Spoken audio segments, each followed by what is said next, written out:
लेकिन काल का रूप किसी ने नहीं देखा। आज आपको बताते हैं ये काल है क्या, काल का रूप क्या है, काल का अपना स्वरूप क्या है, हम किसको काल कहें। आज एक एक बात का खुलासा करेंगे। तो शुरू करते हैं सत्संग साहिबंद ही सतना। तो सबसे पहले हमें ये जानना है कि ये जो विराट रूप दिखाया गया है इसका कारण क्या था, क्यों दिखाने की जरूरत पड़ी थी। इसका कारण जानोगे तो निवारण अपने आप हो जाएगा। असल में जब अर्जुन ये कह के रुक गया कि मैं किसी को मार नहीं सकता, अपने भाइयों को, अपने चाचा को, अपने दादा को, अपने सगे संबंधियों को, वो भी केवल 5 गांव की जमीन के पीछे, इससे अच्छा तो हम किसी साधु संत या किसी त्यागी का जीवन जीकर इस दुनिया से चले जाएं, इस माया जाल से निकल जाएं। क्यों एक दूसरे का कत्ल करते फिरें इस चंद जमीन के टुकड़ों के पीछे। तो अर्जुन ने जब हथियार फेंक दिए तो कृष्ण जी ने अर्जुन को यह समझाने के लिए कि तू किसी का भी नाश नहीं कर सकता, तू किसी को भी नहीं मार सकता, यहां मारने वाला और मरने वाला मैं ही हूं, इस दुनिया में दिखने वाली हर चीज मैं ही हूं। ये समझाने के लिए उन्होंने अध्याय 10 में हर बात अर्जुन को समझाई, बताई। तो जब आप अध्याय 10 को अच्छे से समझ जाएंगे तो आपको अध्याय 11 भी समझ में आने लग जाएगा। दिक्कत यहां पर यह है कि हमें ज्ञान सीरीज में नहीं दिखाया जा रहा है, हमें बीच बीच की लाइनें, बीच बीच के टुकड़े, 2-2 अक्षरों को उठा के ज्ञान समझाया जा रहा है। मैं काल हूं, मैं काल हूं, बस एक लाइन पकड़ ली, मैं काल हूं, वो काल ही बन गया। तो अब दिखाते हैं कि अध्याय 10 में क्या क्या है वो जो अर्जुन को बताया गया, तब आपको समझ में आएगा कि असल में असली काल है क्या, कहते किसे काल है, ये समझ में आ जाएगा। ये काल होता क्या है ये पता लग जाएगा। तो अध्याय 10 में आप देखिए पहले ही श्लोक में क्या बोला जा रहा है कि हे महाबाहो, फिर भी मेरे परम रहस्य और प्रभाव युक्त वचन को सुन, जिसे मैं तुझे अतिशय प्रेम रखने वाले के लिए हित की इच्छा से कहूंगा। यानी तुझे मैं वो अपने परम रहस्य बताने जा रहा हूं जो बड़ी गहराई से सुन और समझ, ताकि तेरा ये मोह भंग हो सके और तू धर्म के लिए युद्ध कर सके। तो अब दूसरे श्लोक में कहते हैं कि मेरी उत्पत्ति को अर्थात लीला से प्रकट होने को ना तो देवता लोग जानते हैं और ना ही महर्षि जन जानते हैं, क्योंकि मैं सब प्रकार से देवताओं का और महर्षियों का आदि कारण हूँ। गुरु ग्रंथ साहिब में भी वाणी आती है, पिता का जन्म क्या जाने पूत, पिता का जन्म पूत कभी नहीं जान सकता। तो ये जितने भी देवता हैं और महर्षि गण हैं, ये सब मेरे द्वारा उत्पन्न होते हैं, मैं उत्पन्न करने वाला हूँ। इसलिए ये कभी नहीं जान पाते कि मेरा आदि और अंत क्या है, मैं कब प्रकट हुआ हूँ और कब गुप्त हो जाऊंगा, ये मेरे बारे में कुछ नहीं जानते। तो तीसरे श्लोक में कहते हैं कि जो मुझको अजन्मा अर्थात वास्तव में जन्म रहित अनादि और लोकों का महान ईश्वर तत्व से जानता है, नाम से नहीं कि तुम मेरे नाम जपो, मेरे नाम जान लो, उससे मुझे नहीं पहचान पाओगे। नाम रखने से, नाम जपने से मुझे कोई नहीं जान सकता। मुझे कैसे जाना जा सकता है? तत्व से जानता है, तत्व से। वह मनुष्यों में ज्ञानवान पुरुष संपूर्ण पापों से मुक्त हो जाता है। यहां पर भी मुक्ति का रास्ता बता दिया है। क्या रास्ता है? तत्व ज्ञान। जब आपको तत्व ज्ञान हो जाएगा तो तुम मुक्त हो जाओगे, बिल्कुल क्लियर, बिल्कुल स्पष्ट। कोई मंत्र जंतर नहीं जपना है, कोई राम राम हल्ला हल्ला वाहिगुरु वाहिगुरु कृष्ण कृष्ण राधे राधे नहीं करना है, ओम कलियम हरियम शरियम सोम सत्यम नहीं करना है। क्या करना है? तत्व ज्ञान से मुझे जानना है, तत्व ज्ञान से। तो आगे कहते हैं, जो पुरुष मेरी इस परमेश्वर रूप विभूति को और योग शक्ति को तत्व से जानता है, यानी जो कुछ दृश्य मात्र संसार में है वह सब भगवान की माया है, यानी जो कुछ भी दिख रहा है वो माया है। कबीर साहब कहते हैं जो दिखे सो माया संतों, जो दिखे सो माया। जो कुछ दिख रहा है वो भगवान की माया है और एक वासुदेव भगवान ही सर्वत्र परिपूर्ण हैं, यानी वो आत्मा। यहाँ पर शरीर मत मान लेना वासुदेव को, यह आत्मा की बात चल रही है जो दिखती नहीं है और शरीर दिखता है इसलिए वो माया है। तो वासुदेव भगवान ही सर्वत्र परिपूर्ण है, यानी वो आत्मा ही है जो हर जगह विराजमान है। यानी तुम कहीं भी चले जाओ तुम्हें आत्मा वहीं मिलेगी, बिना आत्मा के तुम कहीं जा ही नहीं सकते। तो आत्मा के ज्ञान को यहाँ वासुदेव बोला गया है। वासुदेव, जो देव सब में वास कर रहा है वो वासुदेव है। यह जानना ही तत्व से जानना है, यानी उस आत्मा को पहचान जाना ही तत्व से जानना है। मंत्रों से नहीं पहचाना जा सकता कोई भी। कबीर साहब कहते हैं राम कबीरा एक हैं, कहन सुनन में दो, दो करके वो जानते जिन्हें सतगुरु मिलाना हो। यानी जिसे तत्वज्ञानी नहीं मिला वो कबीर और राम को, कृष्ण और करीम को अलग अलग करके ही मानेंगे। वो जीसस और मोहम्मद साहब को, वो मूसा और बुद्ध को अलग अलग ही मानेंगे। वो मीराबाई और रविदास जी को, दादू जी और पलटू जी को, भीखा और नाबा जी को अलग अलग ही मानेंगे, क्योंकि वो तत्वज्ञानी नहीं हैं।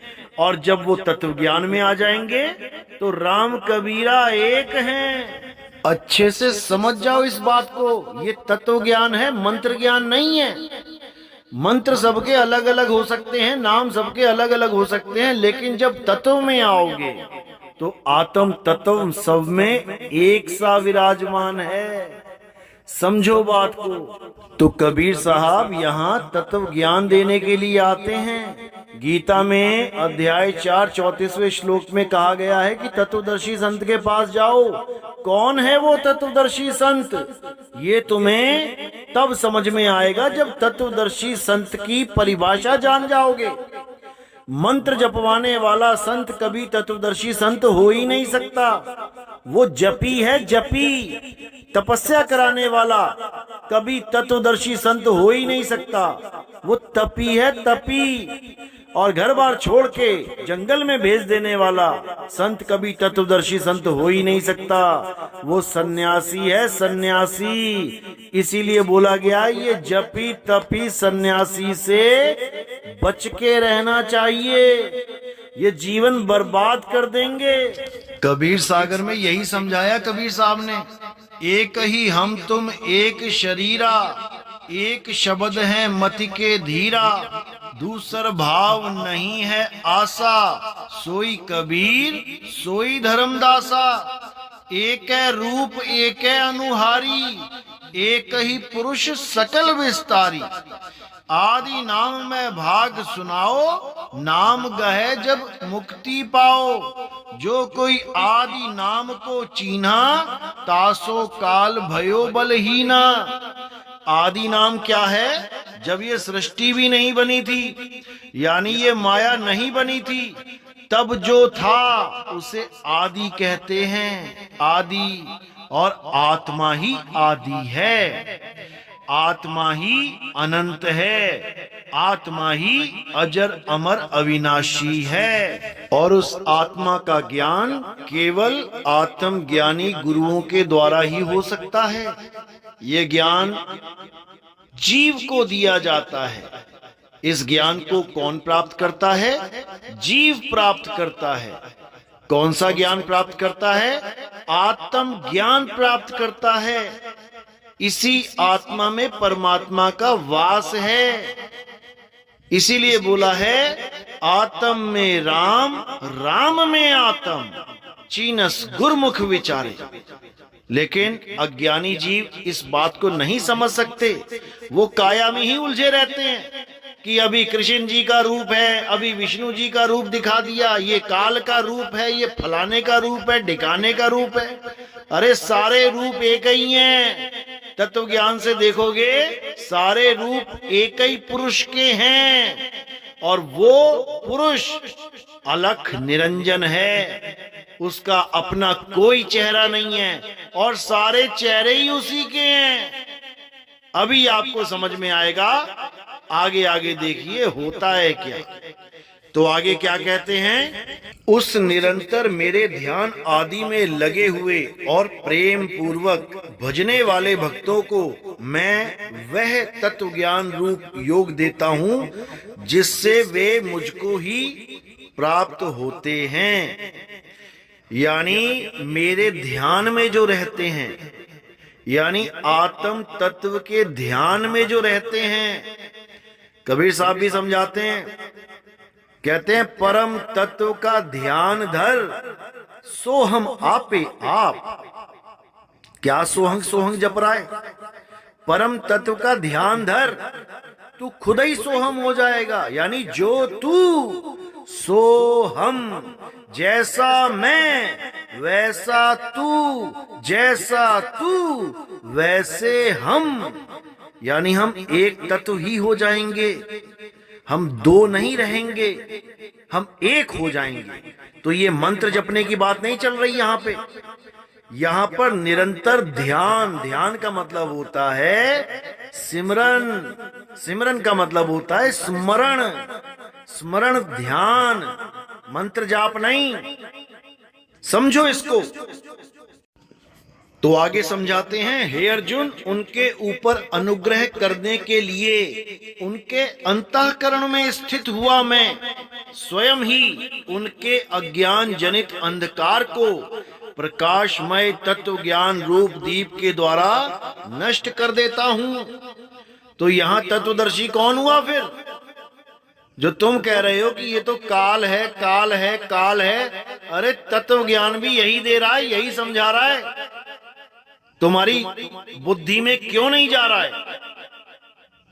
तत्व ज्ञान आत्मा के ज्ञान को कहते हैं, तत्व ज्ञानी आत्मा के ज्ञानी को कहते हैं। अर्जुन को आत्मा का संदेश दे रहे हैं कृष्ण जी कि हे अर्जुन, आत्मा अजन्मा है, नित्य है, शाश्वत है, पुरातन है, सनातन है। ये आत्मा अजन्मा है, अडोल है, अबोल है, अकह है, अनाम है, इसका कोई नाम नहीं है। इसको तत्व ज्ञानियों के पास जाकर अनुभव करने की विधि प्राप्त कर, तब तेरा कल्याण होगा अर्जुन, नहीं तो तेरा कल्याण नहीं होगा। मंत्र जपने की बात नहीं कह रहे हैं वो कि मंत्र जपने से तत्व ज्ञान हो जाएगा। तत्वदर्शी का मतलब होता है जो तत्व का दर्शन करा दे। जैसे दूरदर्शी का मतलब होता है दूर की वस्तु का दर्शन करा दे। सूक्ष्मदर्शी का मतलब होता है सूक्ष्म से भी सूक्ष्म वस्तु का दर्शन करा दे। इसी प्रकार तत्वदर्शी का मतलब होता है जो दोनों प्रकार के तत्वों का दर्शन करवा दे। असत्य तत्व और सत्य तत्व, वो दोनों के भेद को जानता है। यही गीता अध्याय 2 16वें श्लोक का सार है। पढ़ो उसे। सार और असार को जानना है। सतगुरु ऐसा चाहिए जैसा सूप सुहाए, सार सार तो गही रहे, थोथा दे उड़ाए। इन दोनों प्रकार के तत्वों में सार तत्व को तो पकड़ लेना है और असार थोथे को उड़ा देना है, तब मुक्ति होगी। ये मंत्र जंतर से मुक्ति नहीं होगी। तंत्र मंत्र सब झूठ है, इनमें न भर में कोई, और सार शब्द जाने बिना कागा हंस न होए। सार शब्द एक वस्तु है, सार शब्द कोई मंत्र नहीं है। अरे वस्तु यानी सार शब्द, वस्तु कहीं ढूंढे कहीं कैसे लागे हाथ, और गुप्त वस्तु तब मिले भेदी लीजिए साथ। भेदी लीना साथ में दीनी वस्तु लखाए, कोटि जन्म का पंथ था पल में पहुंचा जाए। वस्तु का लखाव कराना है, लखाए।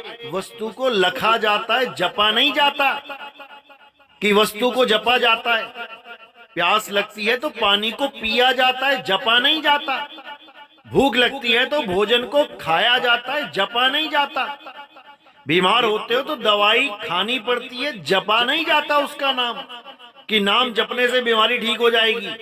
मूर्ख बना दिया इन लोगों ने इन भोले भाले जीवों को, तत्व ज्ञान से विमुख करके इन्हें जपी बना दिया, जपी। और कबीर साहब कहते हैं ये जपी तपी सन्यासी ना तो खुद मुक्त हो सकते हैं और ना ही किसी जीव को मुक्त कर सकते हैं। ये सब बंधन में हैं, ये सब 52 के जंजाल में फंसे हैं, 52 अक्षरों के द्वारा बनाए गए मंत्रों में फंसे हैं। कबीर साहब कहते हैं 52 के जंजाल में फंस गया ये संसार, सिमरन 52 का करे कैसे लागे पार। ये 52 को याद कर रहे हैं बैठ के, जबकि याद उस तत्व को करना था जिसे परम तत्व आत्म तत्व बोला गया है। इन नाशवान तत्वों से हटके अपने आप को आत्मा में स्थिर करना है। यही गीता अध्याय 3 17वें श्लोक में बोला गया, हे अर्जुन, जो अपनी आत्मा में रमण करते हैं, जो अपनी आत्मा में तृप्त हैं, जो अपनी आत्मा में संतुष्ट हैं, उनके लिए कोई धार्मिक कर्म कर्तव्य लागू ही नहीं होता।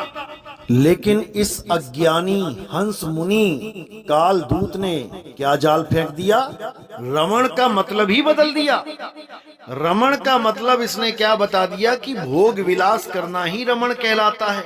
यानी जो अपनी आत्मा के साथ भोग विलास करता है वो इंसान इस श्लोक के आधार पे बिल्कुल खरा उतरता है। बताओ, इनकी बुद्धि घास चरने गई है। ये तत्वदर्शी के नाम पे धब्बा है, धब्बा। ऐसे कलंकित पुरुष हैं ये तत्वदर्शी के नाम पे कि शर्म आती है इनको तत्वदर्शी संज्ञा देते हुए भी। इतना बुरा हाल मैंने और किसी पंथ का नहीं देखा जितना इस हंस मुनि काल दूत के पंथ का हाल देखा। ये अर्थ का अनर्थ करने में नंबर 1 पंथ है।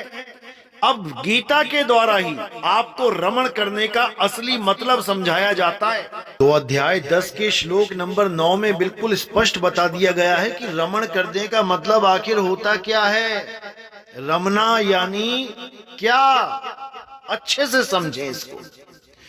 तो कहते हैं निरंतर मुझ में मन लगाने वाले और मुझ में ही प्राणों को अर्पण करने वाले, मुझ वासुदेव के लिए ही जिन्होंने अपना जीवन अर्पण कर दिया है, उनका नाम मदगत प्राणा है। भक्तजन मेरी भक्ति की चर्चा के द्वारा आपस में मेरे प्रभाव को जानते हुए तथा गुण और प्रभाव सहित मेरे कथन करते हुए ही निरंतर संतुष्ट होते हैं और मुझ वासुदेव में ही निरंतर रमण करते हैं। अरे अकल के अंधों, निरंतर मुझ में रमण करते हैं तो क्या वो ये कहना चाहते हैं कि वो मेरे साथ भोग विलास करते हैं?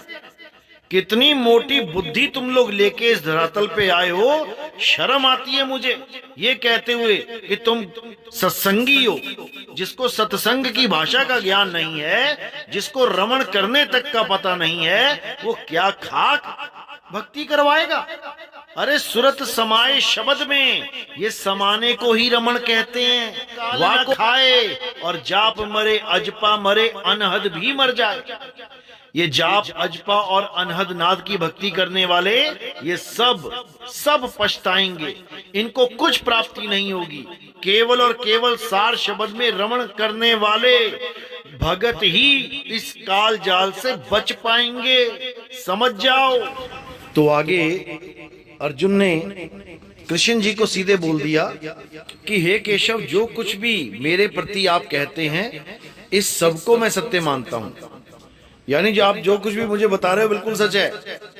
आपके लीलामय स्वरूप को ना तो दानव जानते हैं ना ही देवता जानते हैं। बिल्कुल मैंने यकीन कर लिया, बिल्कुल। अब आगे क्या कह रहे हैं? हे भूतों को उत्पन्न करने वाले, हे भूतों के ईश्वर, हे देवों के देव, हे जगत के स्वामी, हे पुरुषोत्तम, आप स्वयं ही अपने से अपने को जानते हैं। यानी आपका क्या तत्व है वो आप ही जानते हो। आपका असली तत्व स्वरूप क्या है वो आप ही पहचानते हो। हम आपको नहीं जान सकते, हम आपको नहीं पहचान सकते, क्योंकि हमें कोई तत्व ज्ञान नहीं है। हम केवल उस चीज को सत्य मान लेते हैं जो हमें सामने दिखाई दे रही है।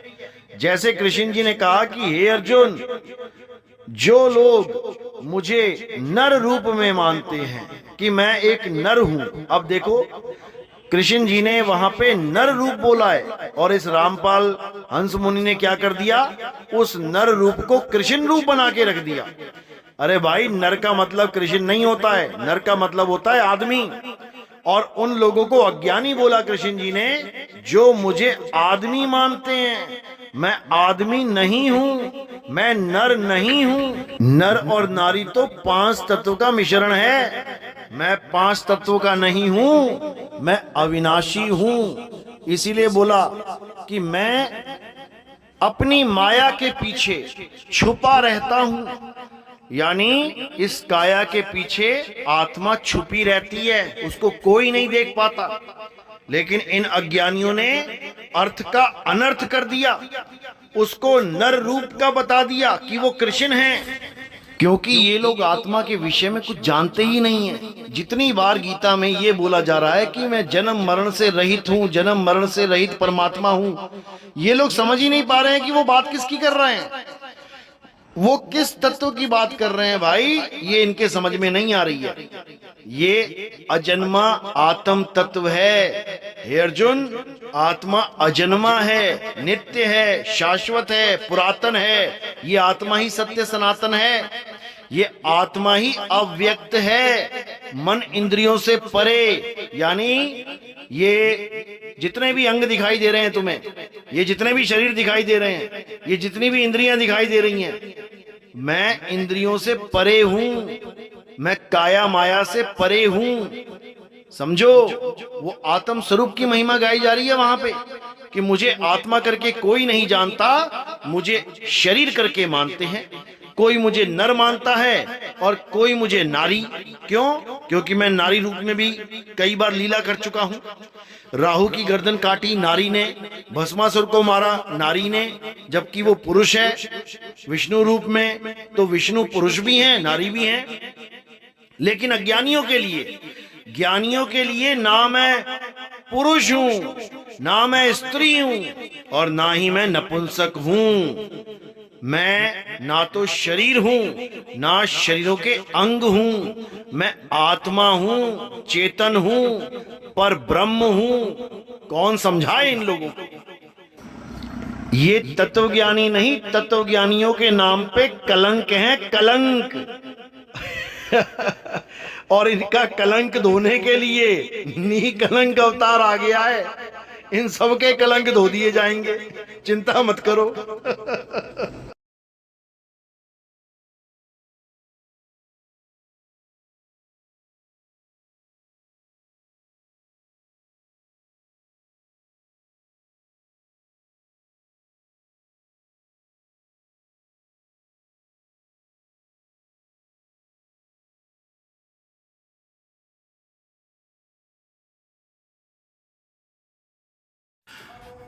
तो ये वो बुद्धिहीन पुरुष हैं जो इस आत्मा के अविनाशी परम भाव को ना जानते हुए मन इंद्रियों से परे मुझ सच्चिदानंद परमात्मा को मनुष्य की भांति जन्म कर व्यक्ति भाव को प्राप्त हुआ मानते हैं।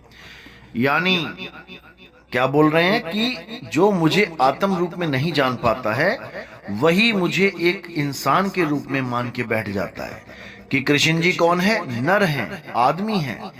राधा कौन है? औरत है। इसी में उलझ पुलझ के ये जीव दुर्गति को प्राप्त हो जाता है। लेकिन जब इसके जीवन में तत्वदर्शी संत आता है तो उसे बोध करवाता है कि भाई तुम शरीर नहीं आत्मा हो। तब वो समझ पाता है अपने अविनाशी स्वरूप को, तब उसकी मुक्ति होती है। अन्यथा ऐसे ही 84 लाख योनियों में जन्म जन्म दुख पाता है, कोई सहाय नहीं होता है। तो इसलिए अब उस आत्मज्ञानी गुरु की शरण में आओ जो तुम्हें आत्मा का भेद समझाए, जो तुम्हें पुरुष और स्त्री से परे तुम्हारे सत्य स्वरूप से तुम्हें अवगत करवाए। श्रीमद् देवी भागवत देवी महापुराण में भी यही समझाया गया है, लेकिन ये अज्ञानी कभी इस बात को समझ ही नहीं पाए। देखिए क्या लिखा है। तो देखिए यहाँ पर बिल्कुल स्पष्ट लिखा है कि संसार के अभाव में ना मैं स्त्री हूं, ना पुरुष और ना ही नपुंसक। यानी जब तक सृष्टि नहीं बनती है तब तक मैं ना स्त्री ना पुरुष, मैं कोई देह नहीं हूं, मैं कोई इंद्री नहीं हूं, मैं इंद्री मन से परे हूं, आत्म स्वरूप में स्थित हूं।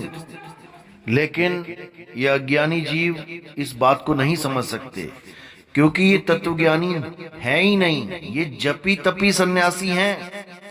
इन दोनों में बहुत बड़ा भेद होता है। अगली वीडियो में मैं इसके बारे में पूरा खोल के समझा दूंगा। आज जो हमारा लक्ष्य है वो इस काल भगवान जो रामपाल जी महाराज जिसके नाम पे ये पूरा साम्राज्य खड़ा करके बैठे हैं, आज उस काल की पोल खोलना है कि आखिर काल है क्या और इन्होंने क्या समझा दिया। तो आगे देखिए, उसी अध्याय 10 में जब अर्जुन ने कहा कि आप ही मुझे बताएं कि आप क्या हैं, हम आपको नहीं जान सकते, तो देखिए उसी काल भगवान ने किस किस रूप को अपना रूप बताया। एक एक वाक्य को अच्छे से समझिए, उसमें सब कुछ दे रखा है। तत्व ज्ञान के आधार से हर बात उसमें छुपी हुई है, बस उसको उजागर करने वाला कोई गुरु चाहिए, फिर हर चीज समझ में आने लग जाएगी। काल भगवान केवल काल नहीं है कि कोई उसको केवल एक काल एक शरीर मान के बैठ जाए। काल भगवान इस संसार में उत्पन्न हर एक वस्तु है, इस संसार में उत्पन्न हर एक शरीर है, इस संसार में उत्पन्न हर एक चेहरा है, लेकिन ये केवल तत्व ज्ञानी ही समझ सकते हैं। देखिए कितनी अच्छी तरह अध्याय 10 में अपने सारे स्वरूपों का वर्णन कर रहे हैं। देखिए, हे अर्जुन, मैं सब भूतों के हृदय में स्थित सबका आत्मा हूँ तथा संपूर्ण भूतों का आदि मध्य और अंत भी मैं ही हूँ। यानी इन पंचभूतों की बात चल रही है, ये भूत प्रेत मत समझ लेना।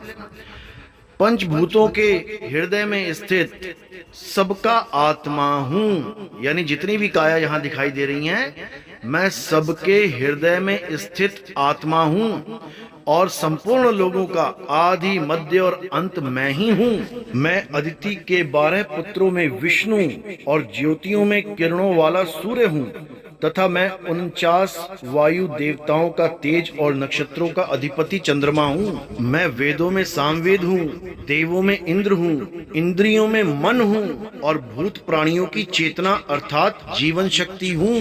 मैं 11 रुद्रों में शंकर हूँ और यक्ष तथा राक्षसों में धन का स्वामी कुबेर हूँ। मैं 8 वसुओं में अग्नि हूँ और शिखर वाले पर्वतों में सुमेर पर्वत हूँ।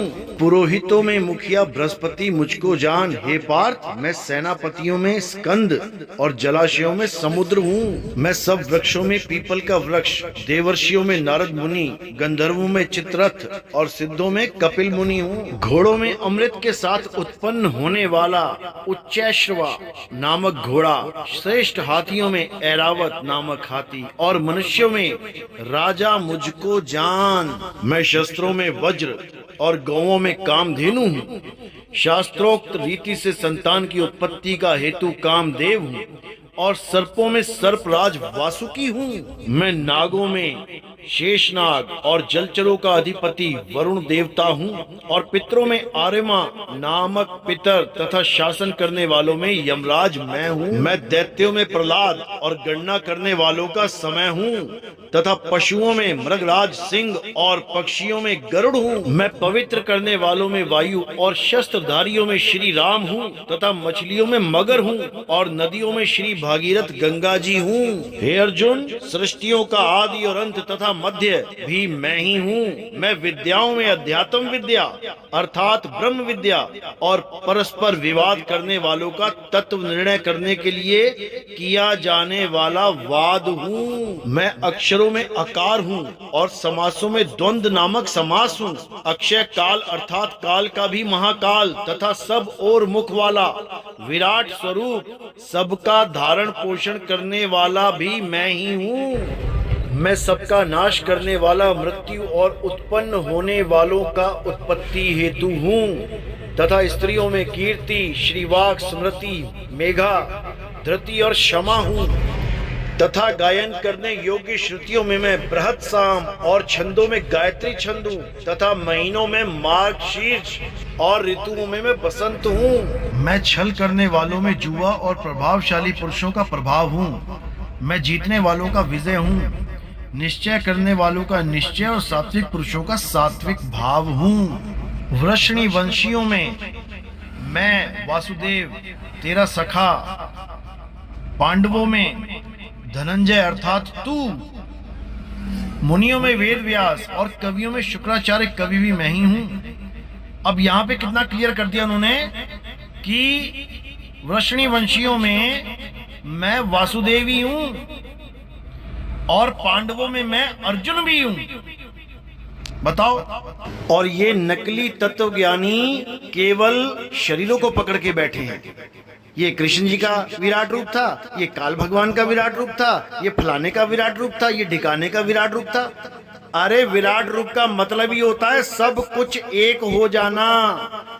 विश्व रूप भी बोला गया उसको, यानी पूरे विश्व का रूप मेरा ही रूप है। मैं केवल कृष्ण नहीं हूं, मैं केवल पांडवों में अर्जुन नहीं हूं, मैं केवल ये नहीं हूं, मैं केवल वो नहीं हूं, मैं सब कुछ हूं।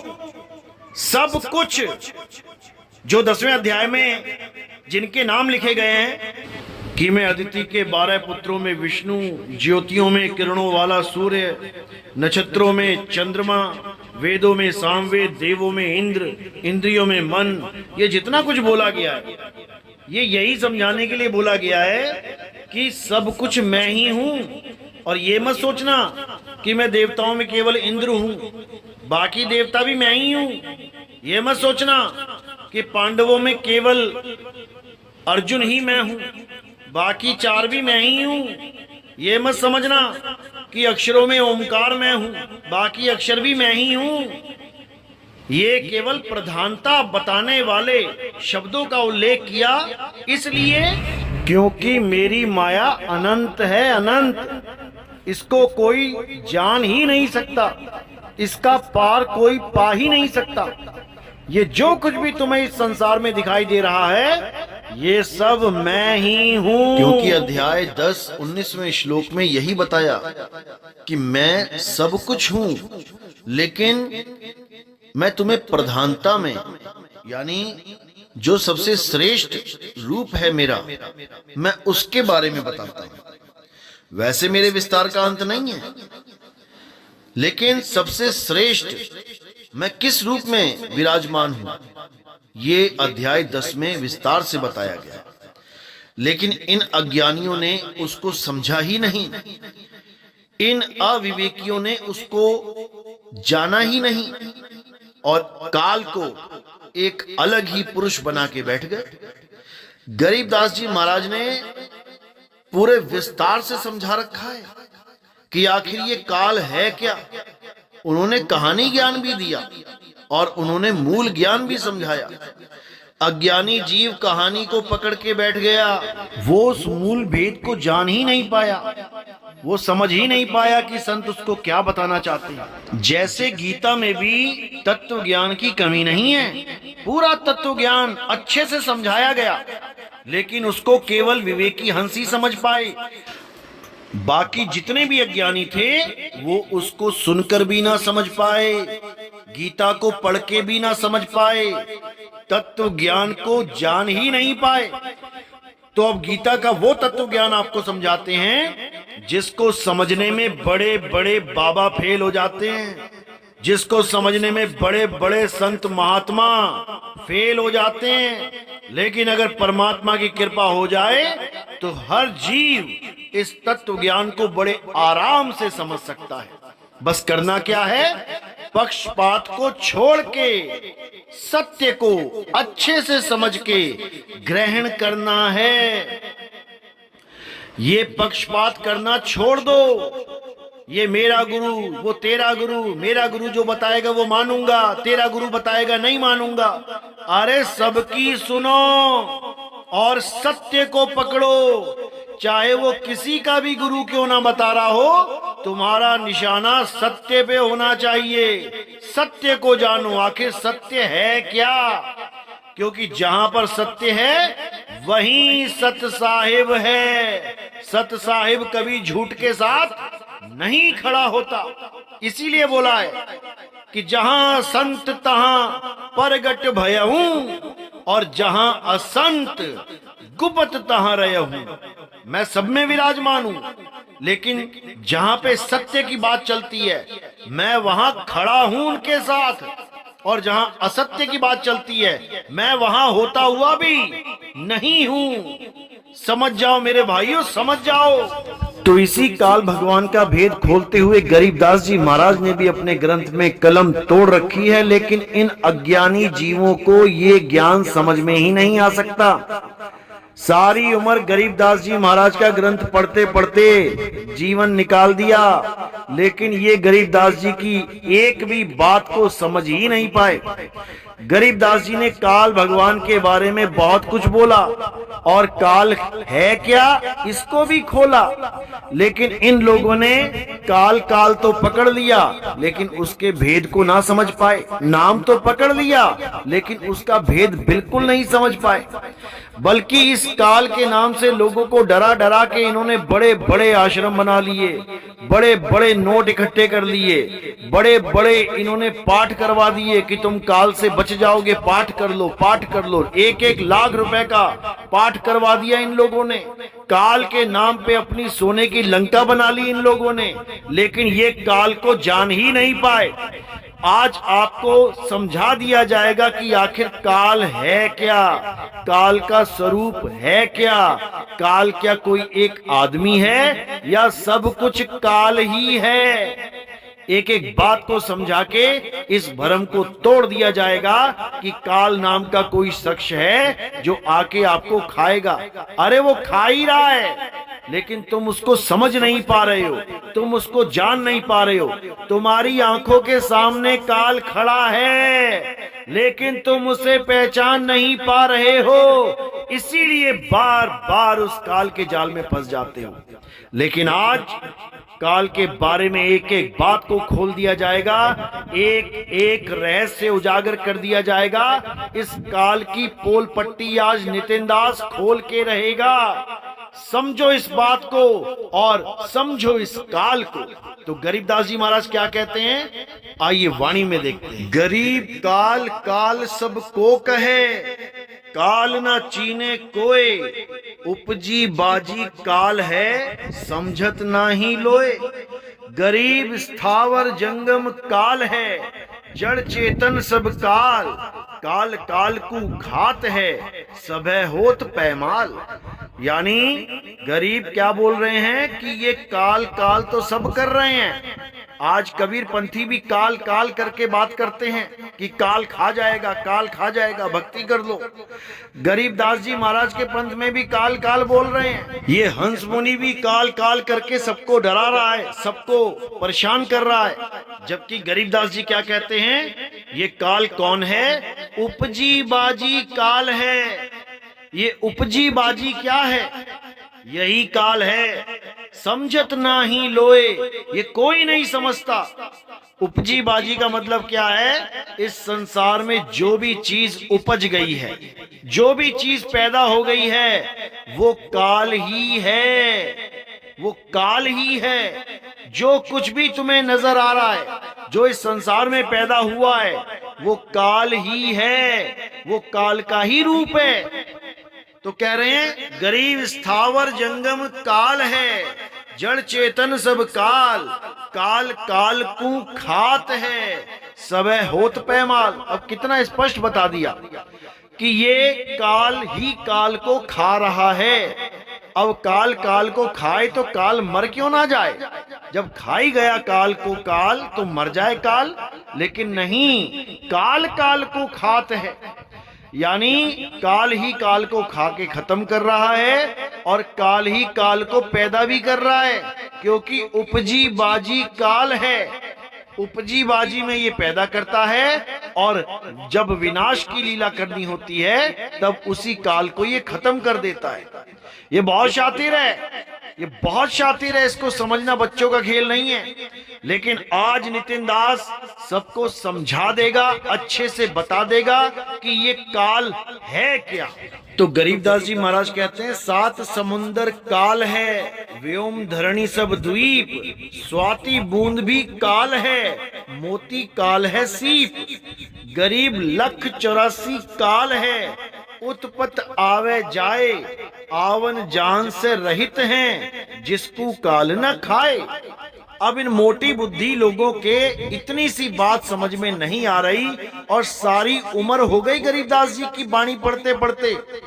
गरीबदास पंथ में ये लोग गरीबदास की बाणी पढ़ते पढ़ते बूढ़े हो गए, लेकिन ये आज तक इस बाणी का भेद नहीं समझ पाए और बन गए ये जगत गुरु। अरे ठगत गुरु हैं ये लोग, ठगत गुरु। तो क्या कहते हैं? गरीब 7 समुंदर काल है। ये जो 7 समुंदर तुम्हें दिखाई दे रहे हैं ये काल है। व्योम धरण सब काल, ये धरती आसमान सब काल है। स्वाति बूंद भी काल है, मोती काल है स्वीप। तो कह रहे हैं ये स्वाति यानी बारिश की बूंदें भी काल हैं, मोती भी काल है। ये 1,84 काल है, क्योंकि सारी 84 में जितनी भी योनियां हैं ये उपजती हैं और बिनसती हैं। उपजने और बिनसने वाला काल ही है। 1,84 काल है। उत्पत्ति आवे जाए, आवे यानी जन्मे और जावे यानी बिनसे। ये उपजने वाले और बिनसने वाले ये सब काल ही हैं। आवन जावन से रहित है, जिसको काल न खाए। बस ये आत्मा जो आने जाने से रहित है, इसको काल नहीं खा सकता। इसीलिए अगर जीव इस आत्मा का ज्ञान प्राप्त कर ले, आत्म ज्ञान प्राप्त कर ले, तो इसको काल नहीं खा सकता। ये अपने शब्द स्वरूप को जान ले तो इसको काल नहीं खा सकता। इसी को साहिब समझा रहे हैं कि हम हैं शब्द, शब्द हम माही, हमसे भिन्न और कछु नाही। शब्द न बिन से देही, कहें कबीर हम शब्द से नहीं। ये इनकी समझ में नहीं आएगा। ये काल के ही पुजारी हैं, काल को ही पूजेंगे। ये शरीरों के पुजारी हैं, शरीरों को ही पूजेंगे। इनको आत्मा का ज्ञान समझ में ही नहीं आ सकता। इसलिए मेरे भाइयों, गरीबदास जी महाराज ने जो समझाया है अच्छी तरह समझना है। तो आगे क्या कहती है वाणी? तो कहते हैं, गरीब कच्छ मच्छ कुरम्ब लग, धौल धरणी आकाश, 5 तत्व गुण 3 लग, सबे काल का बास। यानी ये कच्छ मच्छ कुरम्ब जितने भी ये अवतार हैं, जितने भी ये धरती आकाश में जो कुछ भी दिख रहा है, ये 5 तत्व 25 प्रकृति 3 गुण, ये सभी काल ही हैं। सब में काल का वास है। कुछ भी बिना काल से नहीं है। हर तरफ काल ही काल है। तो आगे कह रहे हैं, गरीब चांद सूर्य 2 काल हैं, पवन अग्नि और व्योम, उपजा सोई बिनससी, सकल होते हैं होम। ये सूरज और चांद भी काल ही हैं। पवन अग्नि आकाश ये काल ही है। ये जितना भी कुछ उपज रहा है और बिनस रहा है ये सब काल ही है। तारायण सब काल हैं, सकल तेज बिनसंत, पिंड ब्रह्मांड सब ढैत हैं, खाए काल हसंत। ये सब काल ही हैं और इन सबको खाने वाला भी काल ही है। काल काल को खात है। समझ जाओ मेरे भाइयों, इसको समझ जाओ। तो आगे कहते हैं, घर की कामिनी काल है, सकल कुटुंब परिवार, बेटा बेटी काल हैं, फिरे काल की डार, गरीब छाजन भोजन काल है, काल काल के पास, काल काल भक्षण करे, काले काल ग्रास। अब कितना क्लियर यहां बता दिया कि किसी को कोई भ्रम ना रह जाए कि कोई काल आएगा मुझे फाड़ के खाएगा, तपतशिला पे मुझे भून के खाएगा। ये सब कहानी ज्ञान है। तत्व ज्ञान क्या कहता है कि बेटा बेटी काल हैं, घर की कामिनी काल है, सकल परिवार काल है। समझो इसको, यानी हर शरीर जो भी उपजता है और विनसता है ये काल ही है। इसीलिए कबीर साहब ने बोला, देव निरंजन सकल शरीरा, तामे भ्रम भ्रम रहल कबीरा।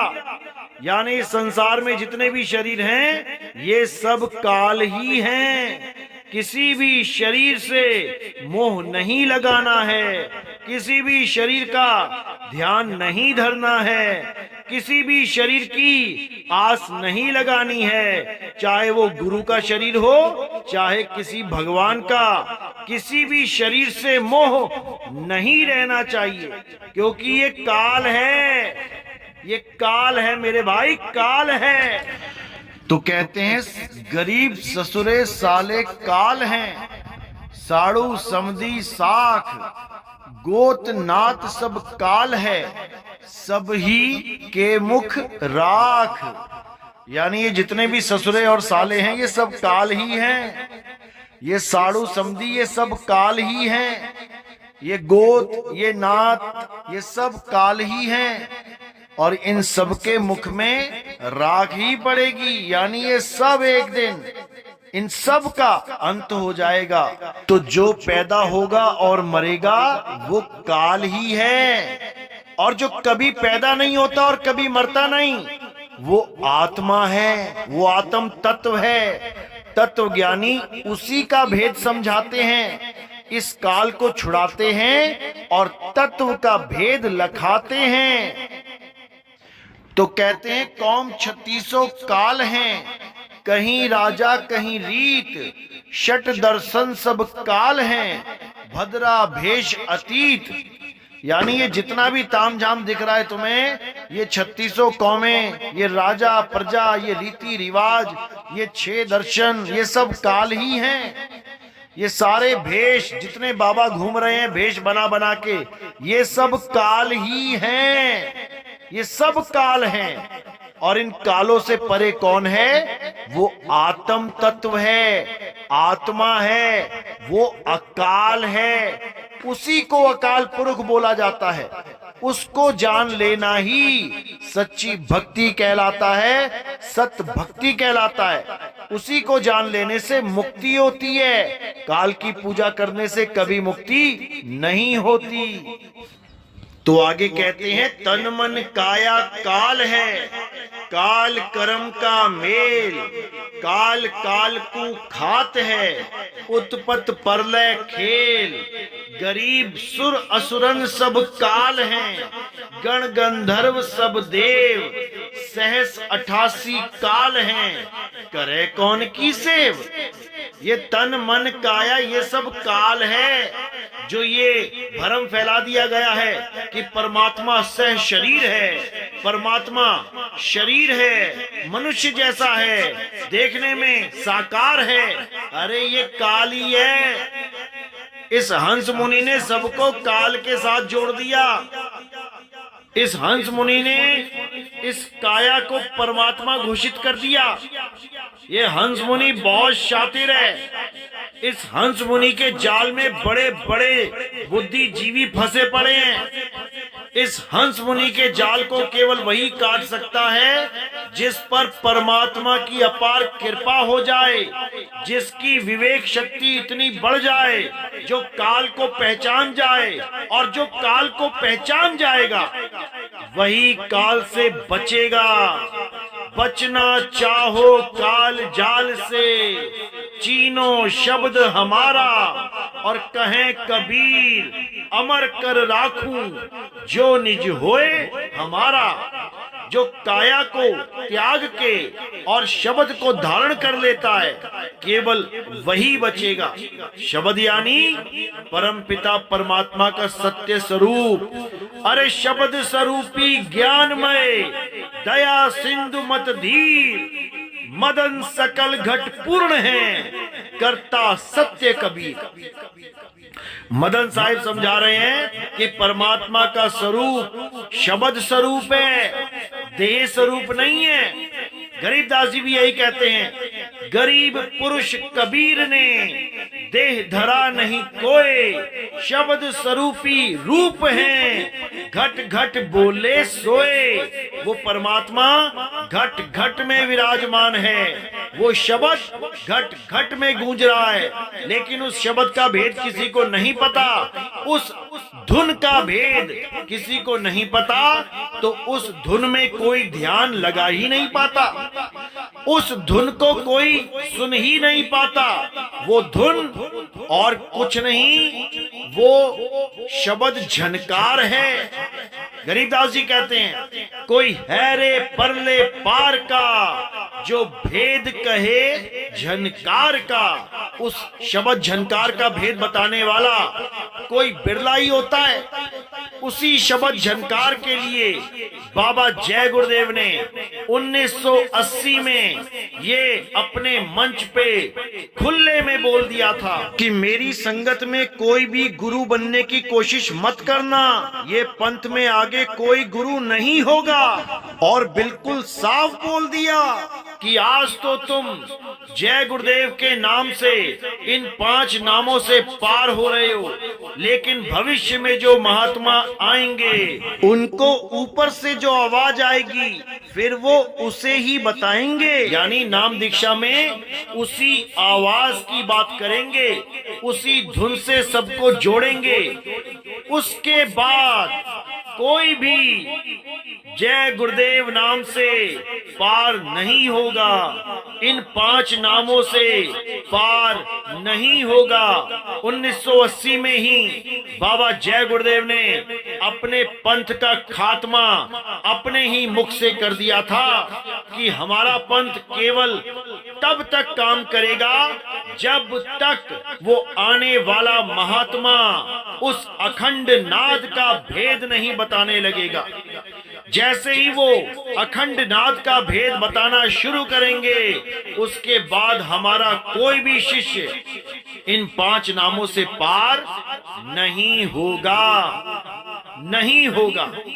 हालांकि 5 नामों से पहले भी पार नहीं होते थे, लेकिन अगर बाबा जय गुरुदेव उस समय ये बोल देते कि इन 5 नामों से तुम पार नहीं होगे, तो सारी संगत तितर बितर हो जाती, सब किसी और गुरु की शरण में चले जाते, वो बाबा जय गुरुदेव के पास नहीं टिकते, तो उनको आज ये बाबा जय गुरुदेव की भविष्यवाणी पे भरोसा भी ना होता।